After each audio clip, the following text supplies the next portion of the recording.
दुनिया भर में कोरोना के बढ़ते मामलों के बीच देश में नीति आयोग ने चिंता जाहिर की है। नीति आयोग के सदस्य डॉक्टर वीके पॉल ने चेतावनी भी दी है। उन्होंने कहा कि अगर हम ब्रिटेन में ओमिक्रॉन के संक्रमण का पैमाना देखें और भारत की आबादी से उसकी तुलना करें तो कहा जा सकता है कि संक्रमण फैलने पर भारत में रोजाना 14 लाख केस आएंगे। उन्होंने ये भी कहा कि हर केस की जीनोम सीक्वेंसिंग नहीं की जा सकेगी, जिससे कि देश में तीसरी लहर आ सकती है। मेरा मैसेज यही होगा कि वैक्सीन लगाइए, दोनों वैक्सीन अपने अपने का जो पूरा कोर्स करवाइए। नंबर 2, मास्क पहनिए। तीसरा, भीड़ में मत जाइए। पार्टियां अभी करने का वक्त नहीं आया है। सेलिब्रेशंस करनी है तो थोड़ा लिमिटेड तरीके से करिए। घर के अंदर रहिए और बिल्कुल चौकन्ने रहिए कि हमें ऐसी चुनौती अगर देश में आती है तो हम मिलके इसको फेस कर सकें और अपनी तैयारी रखिए।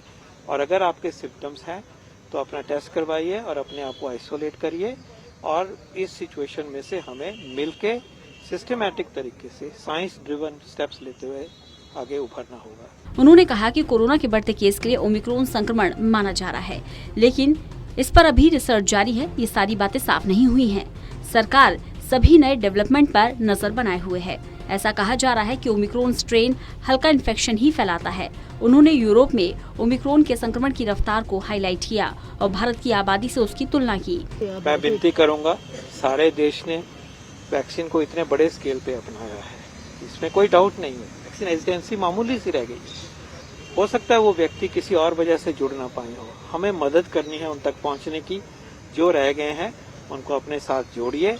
हेजिटेंसी वाला सवाल जो है वो जब इतने टीके लग गए हैं तो शायद अनइम्पोर्टेंट है। जो कोई छूट गया है उसको हमें अपने साथ जोड़ना है, वहां तक हमें पहुंचना है और ये काम हमें जल्दी से जल्दी करना है। वहीं हेल्थ मिनिस्ट्री के जॉइंट सेक्रेटरी सचिव लव अग्रवाल ने बताया कि भारत में अब तक 12 राज्यों में 113 ओमिक्रॉन केस मिले हैं।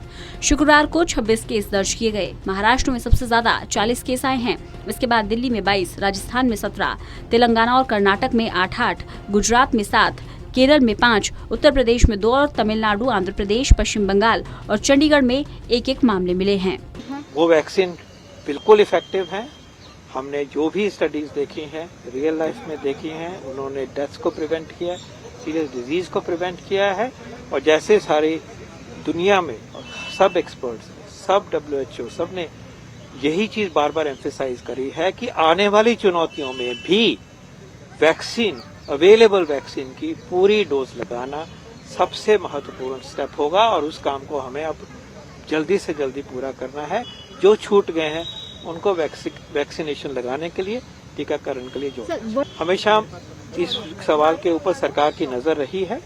साइंटिफिक इवैल्यूएशन, डेटा एनालिसिस, ये सब कंटिन्यूसली दिया जाता है और इसके बारे में जो फैसला साइंस ड्रिवन होगा वो टाइमली फैसला लिया जाएगा। वहीं WHO के मुताबिक दक्षिण अफ्रीका में ओमिक्रॉन वेरिएंट डेल्टा स्ट्रेन के मुकाबले कहीं ज्यादा तेजी से पैर पसार रहा है। दूसरे शब्दों में कहे तो ओमिक्रॉन वेरिएंट डेल्टा वेरिएंट से कहीं ज्यादा खतरनाक साबित हो रहा है। WHO की एडवाइजरी है कि तमाम देशों की स्वास्थ्य संस्थाएं लोगों से अपील करें कि वे ओमिक्रॉन को हल्का ना माने और लापरवाही ना बरते।